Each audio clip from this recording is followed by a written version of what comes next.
Oh, this one's got a cool dinosaur page. Yeah, but that's when they're extinct. Oh, that's when they became extinct? Yeah. What happened to them? When you were a baby, how did you learn your first language? Do you remember? From day one, or even before, when you were still in the womb, the people around you, your mom, your dad, spoke to you in simple words and phrases. In fact, they repeated the same phrases to you thousands and thousands of times. While they were talking to you, they smiled at you in your first language. They sang to you in your first language, often using fun little gestures. They may have played with you in your first language. They definitely did everyday routines with you in your first language. Bath time, bedtime, feeding you. All during these activities, you were hearing your first language being used in a meaningful context, in a meaningful situation. Learning eating words, learning bath time words, learning bedtime words. And if you were very lucky, your parents read books to you in your first language every single day, or as much as possible. It's tiny the next. It's maybe the longest river ever. Oh, yeah? What's happening here? Okay, this is the other page is when the asteroid hit. That's when the asteroid hit? That's what the T-Rex is saying? Oh no! No, here's ah! Ah! And then the asteroid like fire, a tsunami, and also a little bit of, you see this? You can't see the legs. And also I make the pieces of the asteroid too. Oh my goodness. Poor dinosaurs. And then it killed all the dinosaurs. This is how you learned your first language. And this is how you can teach English to your baby or to your young child at home as a non-native speaker of English. Babies and children actually do not need complicated vocabulary and verb tenses. My child is 4 years old. He's a native speaker of English, and he still makes tons, hundreds of vocabulary and verb tense mistakes. That's normal. That tells you where the asteroid hit.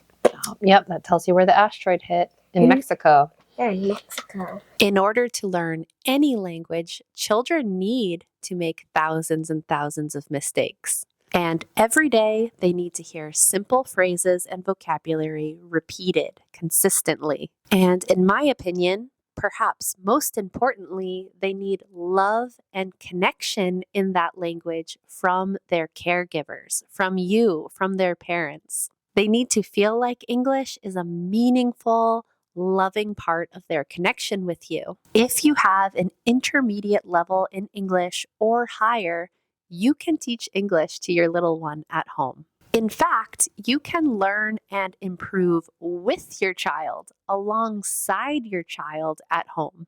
English can be a fun game that you play together, that you improve in together as a family. So, this is what I want you to do with your child every day, starting as early as possible, starting now if you can. Number 1, start to learn English lullabies, English songs that you enjoy. Try to learn the lyrics, learn the words to these songs. Put them on the wall close to where your child sleeps so that you can read them and sing to your child every day in English. You can also print my PDF pages of natural phrases to use with your baby and your child. These are phrases that you can use in every room of your house, in the kitchen, in the bathroom, in the bedroom. Print these out and post them up in every room. These will remind you to use these natural English phrases with your baby or with your child every single day. The next thing that you want to do is to give your child lots of positive encouragement all the time. We want to keep English learning and English time a happy and positive thing, something that your child enjoys doing. The next thing that you can do, get little stickers or post-it notes and label all of the objects in your house in English. This will serve as a visual reminder for you to speak English at home with your baby. And if you have a toddler or an older child, this can also be a fun activity that you do together, labeling all of the objects in your house in English. Next, read to your child a lot. Even if your child is a baby, a little baby, read to them in English every day. They may not understand the words yet, but they can understand the sounds. They can hear the sounds. And that's what's important, that they start early and they start to hear the sounds. And finally, maybe one of the most important things on this list is to use your child's interests to teach them English.